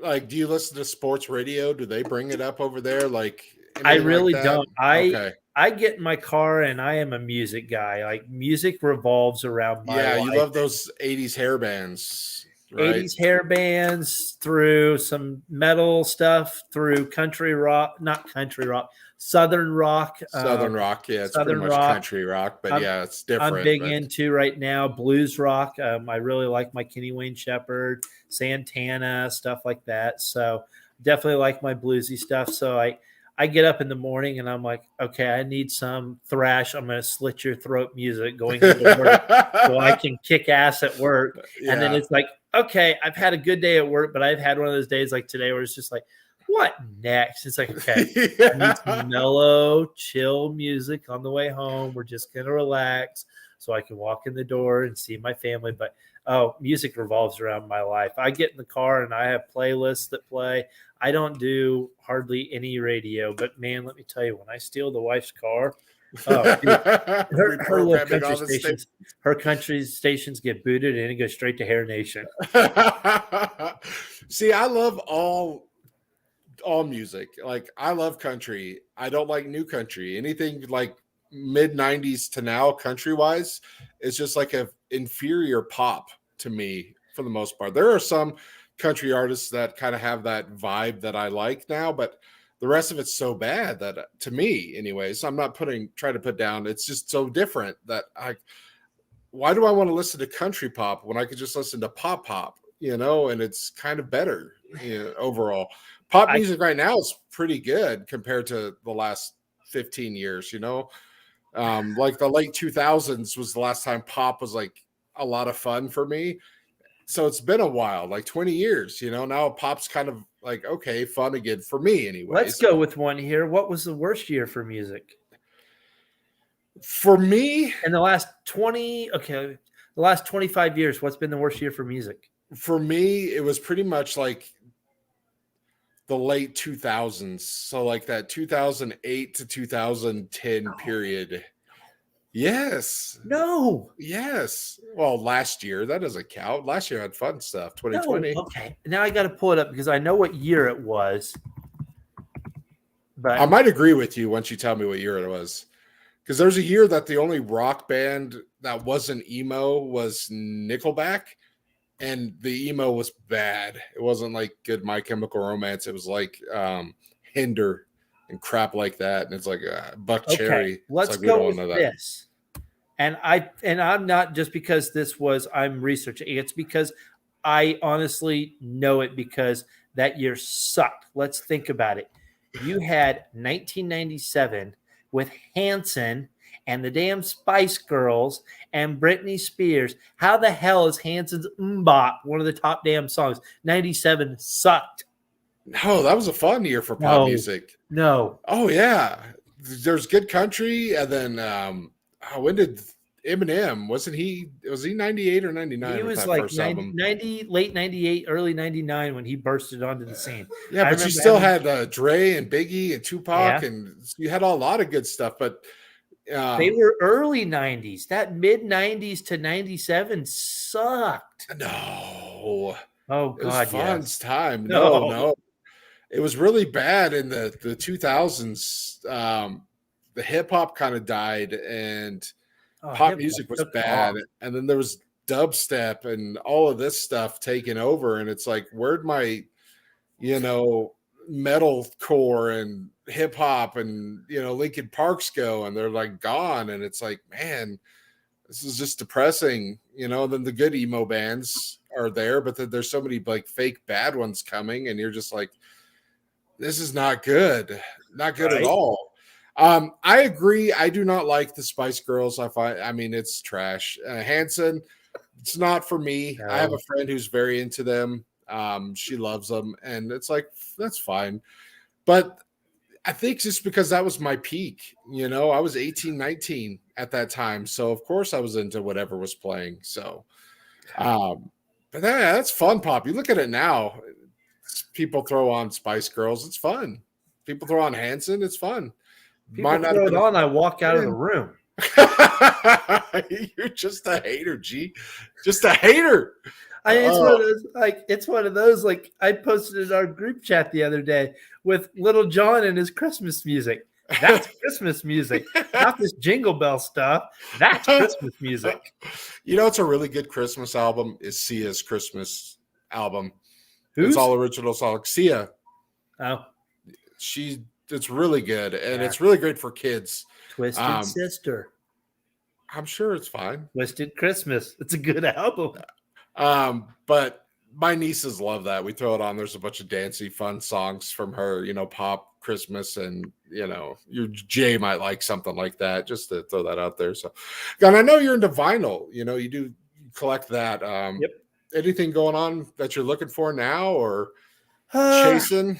it's kind of slowed down a little bit. I got so focused on family stuff and Well, you had really the here. adoption, so Well, yeah, yeah, and it's a really big deal. here we have what do we have? We have two shops, and one of them has next to no selection, and one of them does, but it's a little overpriced. So, really, my big thing is when we travel, when we go on vacation, or whether the wife and I take a trip, my request is I always get to try and find a shop to stop at and check Yeah. out.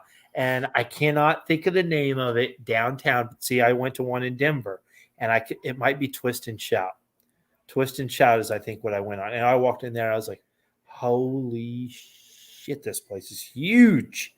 And she's like, how long are we going to be here? All My day. wife's not into vinyl. And she's like, I'm bored.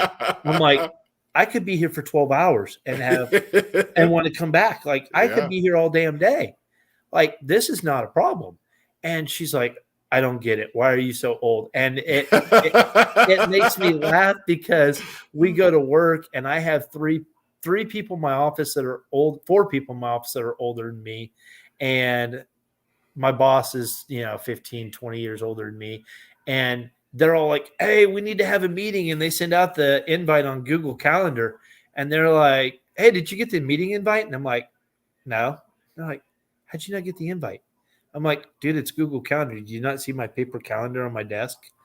I am an IT guy that's still living in like the 80s and the 90s. Like, I won't graduate. I have my paper calendar on my desk. I collect my vinyl records.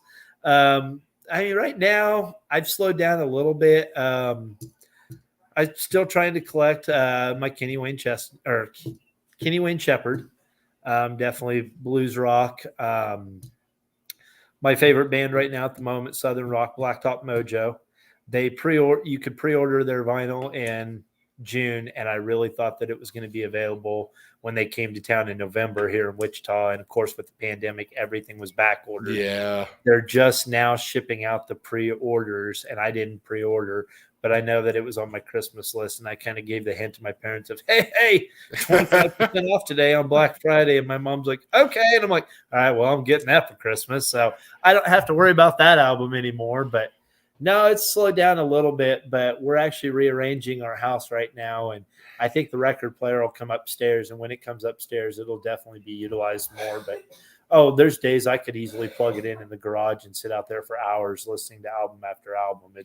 Yeah, because that's what I grew up on, was vinyl. I had vinyl. I don't have any anymore. We got rid of them when we moved out from Tennessee to Colorado. I think the only vinyl albums I have are Steve Martin's Let's Get Small comedy album and a Richard Pryor comedy album my dad owned. My sister took the music, so she has like Fleetwood Mac Rumors that my mom had, and I have that one. a lot of Yep. those other good stuff that in Boston, that Yep. Boston album. I Yep, love I've that got album Boston. so much. Yep. My dad had that. So she got like the music vinyl. I got those two comedy albums. I got my dad's old like Victrola Yep. thing, but my brother took it and he has all those albums, so that's kind of like, well, bummer. But I'm into collecting the rare stuff or trying to find more of the rare stuff. And I'm not talking, like the Beatles White Album. yeah. No, it's one of those of, oh, hey, I want Guns N' Roses, the Spaghetti Incident. A Spaghetti Incident on orange vinyl. It's damn tough to find. I've got a copy of it. My Bat Out of Hell that I wanted, or not Bat Out of Hell, Bat Out of Hell 3 that I ordered. It came from Germany.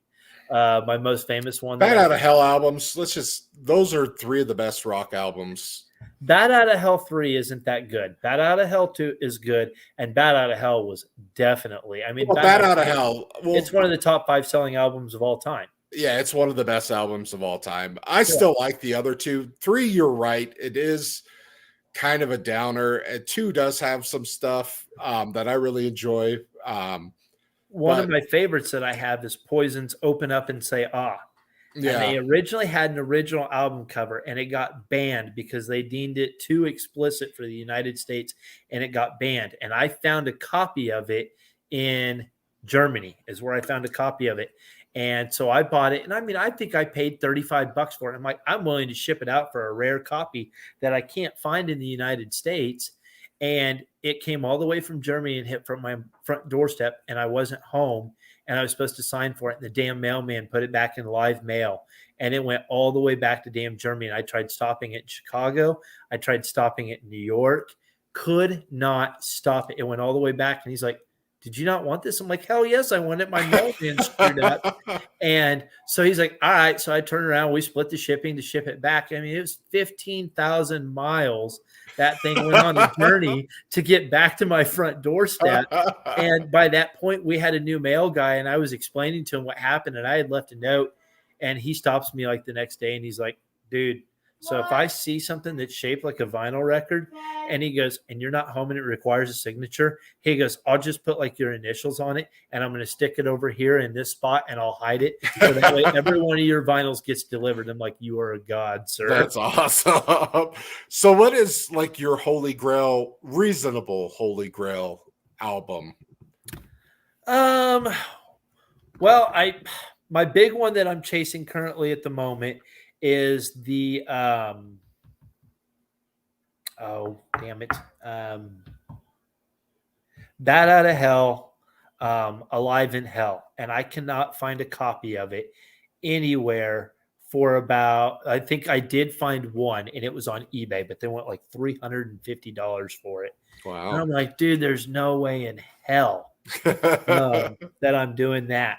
I actually just did find it. I've been looking for about 2 years for Queensryche's original Empire, and you can't find it, and you can't find it. I actually found a copy that was over in Portugal 2 years ago, and my best friend was in Portugal at the time, and I texted him, and I said, and of course, time difference. I didn't know what the time difference was. I had texted him. I said, if you see this album somewhere over there, it is in a shop in Portugal. Find this shop and buy it for me. And I could not find it. And the next morning, I wake up to a text message from him. He goes, hey, I just got your message. And he goes, that's really ironic. And he said, we were at the train station. And he goes, this guy has like this weird eclectic shop or whatever. And he goes, I got your text message about 4 hours after I was in there. And I said, okay. He goes, I actually bought that vinyl copy for myself. I'm like, you asshole. It was the only one listed that I could find at the time. And he bought it. And I went back on the listing and looked online and it said that it was gone. And I'm like, are you kidding me? He found the one copy in Portugal. And I told him, I said, I'm going to go stock your mail and I'm going to get it. And he's like, nope. I already sent it back home on the plane with the wife's parents or whatever, or his girlfriend's parents. And he goes, so it's on its way home. I'm like, you asshole. And we actually found it here about a month and a half ago. Oh, We found a good. copy in Kansas City. So I grabbed it up in Kansas City. So right now, my grails would be the Meatloaf Alive in Hell, and then the famous Van Halen for unlawful carnal knowledge. For with the F, Mhm. unlawful U, carnal with the C, knowledge with the K. Yep, that's the album I'm chasing. And I can't find it for anything under about $75. And I'm like, Oh, yeah. 75 ducks on vinyl, or do I get 2 or 3 vinyls for that price that are more high quality, or do I spend it on cards for my kid, or do I spend it on stuff for the other kid? And I'm just like, it's really not worth it right now. So I've Yeah. kind of slowed down. All right, on. We've been talking for about an hour and a half. My wife's she's like, you're locking down the living room. I need to get in there. So I think we should probably wrap it up now. Sounds good. You're on Twitter. I Give them am. your Twitter because it's your name's there, but your Right. at is So I'm at IT_guy 8706, which 87 when I was born, and yep. then 06 when I graduated. So that's my handle. I'm on Instagram, which I think is the same handle as well. I don't hardly have any followers there. It's more family stuff that I post there. I do post a little bit here and there for Parker's cards, but Instagram and Twitter are my two things. And I'm open free. Well, I used to be open and free. It's not happening after tomorrow. Tomorrow is Yeah. the end of my freedom until the end of February. But no, other than that, that's me in a nutshell. So yeah, people should give you a follow if they like Kansas City sports teams. They like, rock and roll, vinyl. Yeah, check out my buddy G. We should talk about the Parker does get a lot of cards, but he also gives back. Let's talk about that real quick because he does the Parker packs for kids, right? Mhm. Why don't you go ahead and talk about that real quick? I mean, it started off last year at the hobby, and when he was trying to buy his Mahomes rookie, he had people shipping him cards, and it was, all agreed to. Me being new, I was like, no, people are not just going to ship you cards for you to sell to profit off of so that you can get. And sure enough, people send him cards. Hey, sell these 5 cards or whatever, get what you can for it, put it towards your grail card or whatever. Hey, do this. And then all of a sudden, he's got all these cards, and it wasn't even then. And that was when we could find boxes. And all of a sudden he starts getting cards, and people like, his buddies are not even his buddies, but my buddies are like, hey, I don't want all these cards, junk wax era, some stuff from the late 90s, early 2000s. And the next thing you know, it's like, boom, he's got 4 boxes of cards. Boom, he's got 6 boxes of cards. And he starts going through them, and he's like, I don't know that I want all of these cards because they don't fit and at his time, what he wasn't interested in or anything else. And he's like, and that was about the time cards started to disappear and you couldn't find them. And he's like, but I want to give back. I want to give back. And, we're getting ready to do it here again, going into the Christmas season, where we'll go through all the toys in the house and we'll go through things that they don't use, and they'll be donated to Goodwill or they'll be donated to the Wichita Children's Home for foster kids and stuff like that. And so he's like, I want to help out others if I can. And I'm like, okay, well, a good way after connecting with several people in the hobby is let's put some packs together for kids. They're not necessarily packs that they get to open per se, but we could either build team lots or we could do by sport or whatever. And let's just ship them out. We'll ship them out free of charge. We'll cover the shipping and let's just ship them out. And he's one of those kids that he latches onto an idea. He's going to roll with it. And he's like, oh man, I've shipped to like 10 states. And he's like, you think I could do all 50? He's like, I want to do all 50. I want to do all 50. And then it became his goal. Let's hit all 50 states. Well, then it was, okay, we hit Mexico and we hit Canada. And then it was, I think we had one package that went to Puerto Rico. And it's just like, it kind of took off on its own. And then he got coverage from, the local news. Midwest Box Breaks was helping him out. And they definitely kickstarted him. And then the news. And when the news hit and his story kind of went viral, went, that was one of the questions that was actually came up, but I wasn't going to ask it are your kids actually real? And we have proof now that right? yes, The kids are real. Jay was on. You're not stealing cards from people No. on the internet to resell like some No. a-holes You didn't accused say you hi. of. Hello. Hey, so when are you going to be doing more Parker packs? You're actually Anytime building some soon? right now, aren't you? Got some in the basement you're building? Yeah, until I get more cases like I've been asking for the past 5,000 weeks. I know. What kind of cases are you looking for? I got some that were donated to me. I had somebody that bought some, and I was actually going to buy some from Ivan. And all those tops, I think the plastic cases that they ship in from Tops. Oh yeah, the Tops Now thick, Yes. the And ones he so- hates that I'm like, hey, I love those things. Correct. So, yeah. And I was like, dude, we're going to be shipping out. I think the last pack that we did, I think he shipped out, I think it was 30 or 40 packs that we shipped out to a school up in New York, and we shipped them all in those plastic containers. So not where they just loose cards in a team bag. Hey, they're in a plastic case, so that way they can be distributed in a school. And the kids, hey, they want to trade whatever, they can stick them right back in the hard plastic cases. They're not getting bent up. And Ivan was like, dude, what a great idea. And somebody actually ended up paying. I was going to pay for the shipping and pay for him. And then he's like, the shipping's covered. Somebody covered your shipping for him. I'm like, well, damn, they didn't have to do that. And we shipped. But that's how this hobby is. You give, you give. And he it's so shipped another 10 out to a pediatric office in New York as well. And he's getting ready to ship some up to, I think it's Minnesota. We got a guy that we got to ship some up to Minnesota. So I think there's about 15 or 16 packs that are still left in the basement that we're going to get hopefully shipped out. Hopefully I can get them out this weekend or whatnot before the holidays or whatnot. But yeah. So if you have those plastic cases that hold any amount, really, you're looking for all sizes, or they have to be the specific. Sizes. Just send them out to, reach out to IT guy on Twitter and get him out to Parker so he can get these kids some cards. I do the same thing. You get cards, you don't want them, but you don't want to just yeet them out the door. And when I was working for Kroger, the store manager, he and I did not get along at all, but he was telling me about his kid. And this was before the pandemic. This was like 6 years ago. He's like, man, my kid's collecting baseball cards and it's fun. I was like, I have a 5,000 count box of football and baseball cards that I do not want to haul around anymore. I'm going to give them to your son if he wants them. And my boss was like, that would be awesome. And I actually took 2 5,000 count boxes. And I'm like, there's some autos and some relics of people I don't care about and base cards. Good luck. And it's funny because ever since that he was on the news back in our small town. I mean, I grew up in a town of 1,700, so it's very small knit.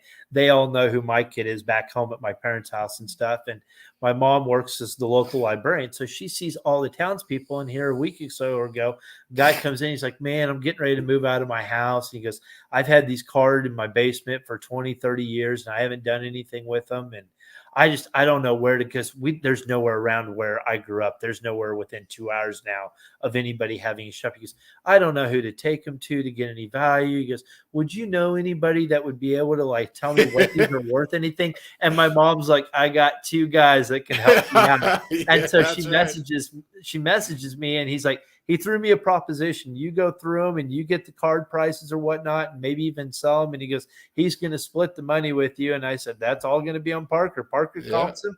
They can do it. And so now, they've got, where even the townspeople are like, hey, and we go back home, and Parker knows the neighbor kid from, when we go back home, and first thing they do, they go back out and they're starting trading cards just as that innocent age where they're just out there trading cards between 2 random kids, out there having fun and stuff. But oh yeah, I mean, it's been definitely interesting. There's more Parker packs. I actually got to get more of the Parker pack cards ordered. We ran out of those, and I think this one I'm only going to feature him on. I don't think I'll be in on this one. Yeah. I'll let him do more of the shining. But oh yeah, it's weird because every now and then we'll get home and it'll be a box, and it'll be addressed to either me or Parker, and it'll be super heavy. And my wife will be like, really? Again? I'm like, dude, I didn't do anything. I didn't showed up. Like, I didn't do anything. And when it first hit, I know there was one day he texted me from wife's phone. He's like, 17 packages showed up today. And I'm like, oh man. Does Parker know I created a burner Twitter account featuring him? I think he does. I don't think he knew who it was, but yeah, I had shown him at one time the account, and that was as soon as it popped up. And like his school is super like, don't do that. And I'm like, oh no, I've got to figure out what's going on and be like, we got to make sure this is all PG on here. I probably would have pushed it to PG-13, but I did remember you typing that. Whoever did this, please just be PG because it's school. And I was like, okay. Right. Moose right away. He was like, Tom, this is you, right? And I was like, yeah. He's like, this is hilarious. I love it. And it was just mildly to troll you a little bit, you know. Oh no, I knew what it was. And because I mean, don't get me wrong, we have definitely had our trolls that have come after him. Yes, and I know the things that I have had to put up with and stuff. And I'll tell you what, the mute button and the block button have sure come in handy. And I've gotten a little bit better about it where instead of, hey, you know, I'm doing this or, hey, I'm doing that or blah, blah, blah. I don't even post or say, hey, I'm doing this for blah, blah, blah. Is, you know, I go about my business and he gets, hey, look at what he bought with what he's done selling wise. Now, this last sale, I wanted to get a little bit more eyes on it. So that's why I publicly said, hey, you know, he's going to hold a sale or whatnot. But there's been a little bit more where I'm like, hey, we're just doing this. And I don't mention a whole lot and kind of just keep it and such. But no, it's definitely been good. It's definitely been eye-opening, and it's definitely been, I think, something fun for both you and me. And he definitely gets a kick out of it. I know he's always, when can we go to the shop? When can we go to the shop? Yeah, it's so fun. Dude, Dad's busy. Like, I don't want you to be busy. I know. That's cats in the cradle and the silver spoon, man. Right? So, Parker, are you still grounded? No. Yeah, your dad came on the Twitter and told everyone that you're a little turd butt and you got in a little bit of trouble at school and didn't tell us about your test and your grade bombed and everything. And we kind of locked you down for a few days, didn't we? Yeah, I was on your side. I was defending you. I was like, school's lame, man. Like, just do what you got to do to get through it. But I want to say this from the heart, Parker. You and I, this is the first time we've ever talked, really. I dig what you're doing. I love your dad. He's such a good dude and great friends. Yeah, and I'm a good dude. Good dude. And we can go downstairs and grab a rifle Nerf gun. And I want to meet you guys someday, you know, meet Moose and drive out there. So hopefully we can do that someday. I love. And the nice thing is, hopefully we'll be coming out to Colorado. I would hope that maybe we get to make a trip out because I said my sister lives in Denver. Granted, it's an 8-hour drive one way for us, but I know that we went out there, I think, in 2017, and we went out there again in 2019. I don't think we've been back since, so we're due to go back out there. But it's one of those where she moved. She's 5 hours away from my parents, and I'm 3 hours away from my parents. So it's like, oh, family holidays. We're just going to meet back home. It's easy that way. Yeah, and it's one of those. No offense, like. She's like, we'll come out here for Christmas. I'm like, what happens when the blizzard hits and I can't get back home and I have to work? Like, I can't predict the weather out there. Yeah, if it was 75 degrees in Colorado year round, no problem. See it. It could be 25 below with 4 foot of snow on the ground and I can't get home for a week. It was 75 or 73 yesterday and it tied the record for high at the time. We're having the worst, like, global climate change, whatever thing, weather going on right now. But Parker, I'm proud of you and what you're doing. You know, you're giving back. You need to keep working hard, do well in school. Don't do drugs until you're 21. Drugs are wasted on kids. You have a good life as a kid. You might not think it. Save doing drugs from when you're older and things really start to suck. So don't do drugs until you're at least 21, probably even later than that, because the way you are, the way you're motivated, you're probably going to be good till at least, I don't know, 37. And then that's probably when you're going to want to start doing drugs. And make sure you win the lottery so I can retire. Yeah. And when you start doing drugs, do them all, man. Lottery so I can buy my PC. We'll see. PC as a computer or PC as in more PC stuff? PC stuff. Okay. Both. You need to get to bed. It's past your bedtime tomorrow. You need to get to bed. Hey, don't talk back to your dad. Go to bed Don't now. I don't Don't want mind. to. See ya. See ya, Parker. Be good, man. What a fun kid. Oh, I he's a can't wait to handful whoop his today. ass one day. Right? Just a noogie.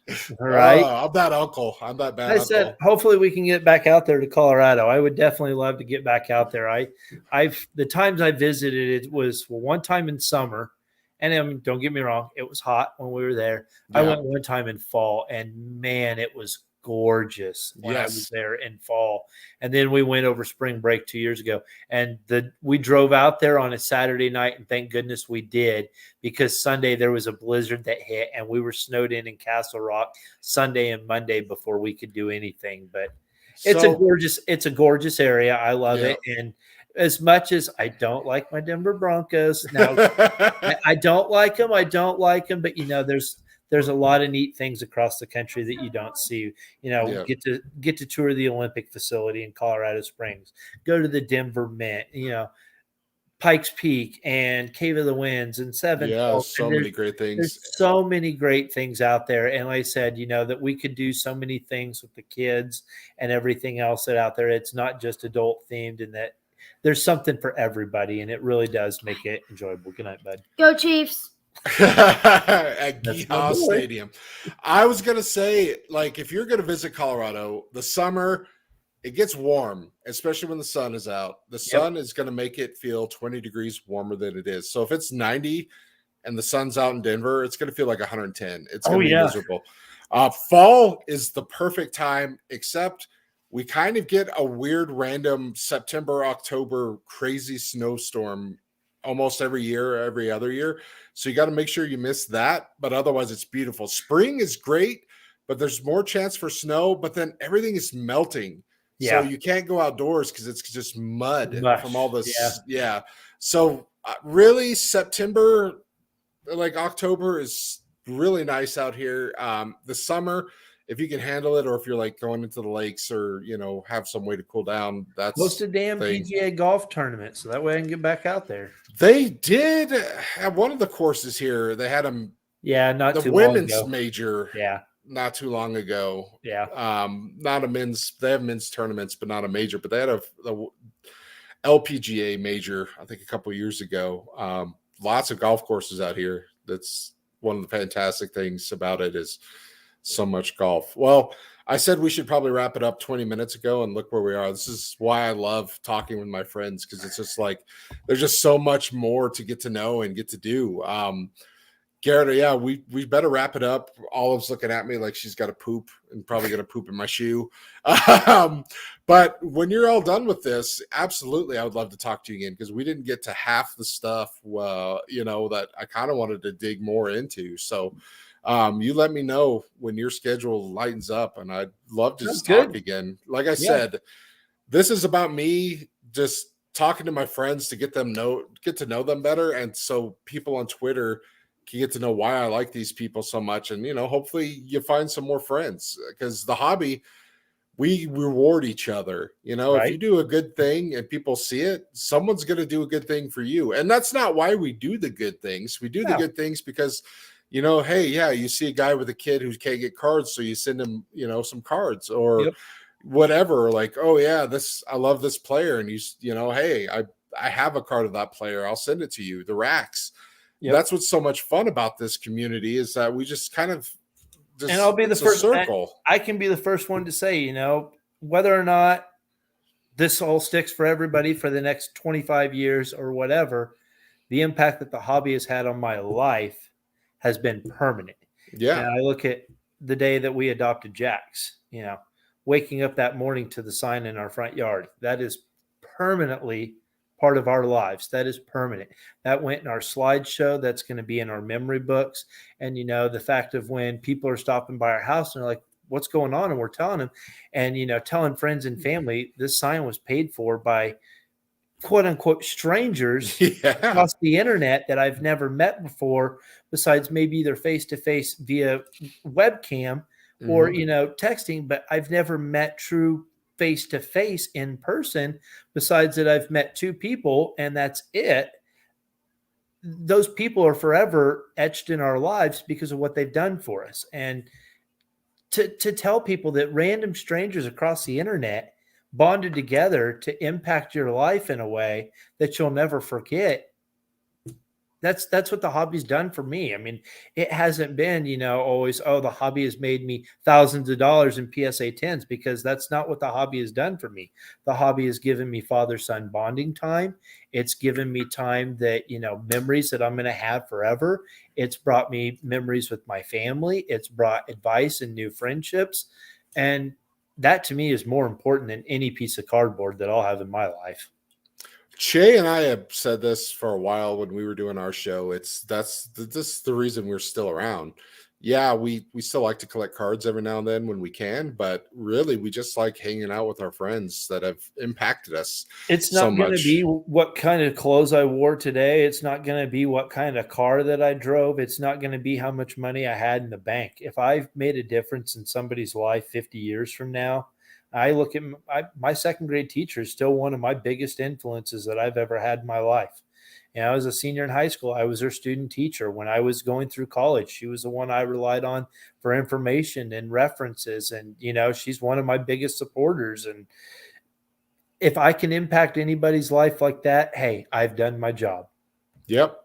And we're moving past the stigma of online friends not being real or online dating not being real. Mm-hmm. We're getting to the point where people are realizing, you know what? People online are just people. And that's what's also great about it is that our friends, they're online, they don't have, there's always someone there. From a tech standpoint, you're a dumb user on the other end when I'm troubleshooting.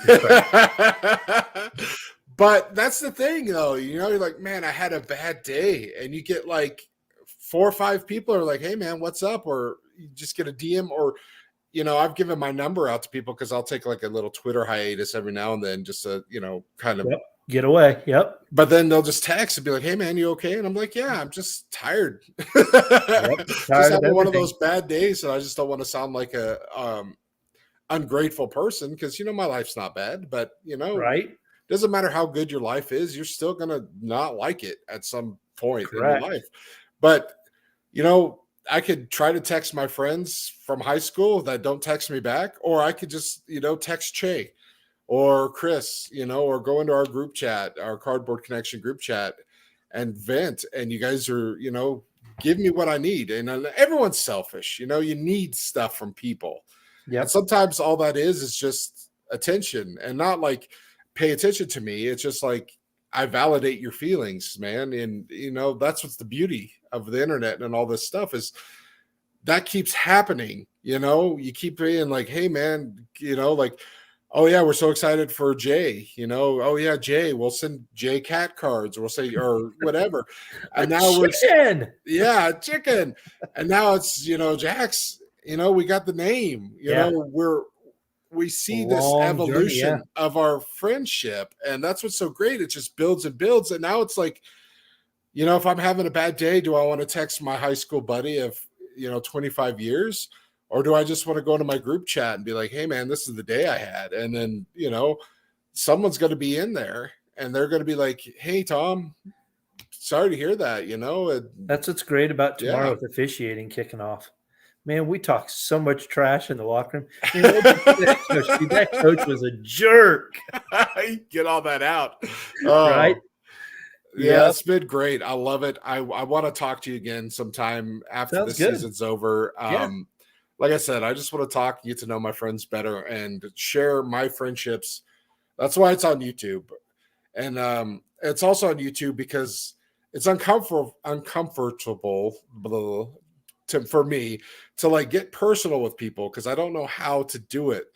But if I'm playing like a talk show host character, I can accomplish that and ask the personal questions. It's all about comfort level, yeah. Yeah, and it just makes it easier, and then it's fun, And also, I'm not just like hiding under the covers watching Twitch, waiting to go to bed. I'm actually, socializing and having fun. So I appreciate it.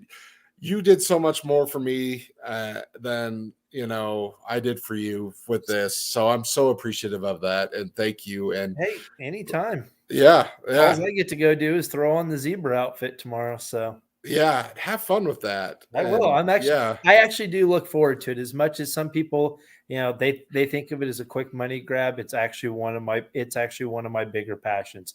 It's my way of giving back to the kids. It's my way of giving back to the schools. I don't go out there for the accolades. I don't go out there for the paycheck. I yeah, enjoy being on the court. It's a good way to get in shape. It's a good way to stay involved in the game, keep the mind sharp, and it helps me out on the sidelines as a coach. I mean, don't get me wrong. There's plays that I already have in the back of my head that won't be unveiled until junior high season hits. And when I need them in a desperation situation, guess what? They're coming out and people aren't going to yeah. know what hit them. And I'm definitely excited for it. But So, no, it's exciting. Like I said, I'm ready for night one tomorrow. all right. Well, good luck with that. Remember, everybody, hit him up on Twitter. If you have the little packs, the plastic card holders that hold 10, 25, 50, 100 cards, we need to send those out. Talk to Garrett. You guys can work something out for the Parker packs. I use mine and only have a few anyways, so I can't send mine out. They're full of cards already. But I know those Tops Now people, they should have a ton of them, so maybe we can help them out some. Anyways, I love you, G. And I'll see you in group chat in probably 10 minutes. Sounds good. All right. Take care. All right. Later. Bye. Bye. Let me end this broadcast.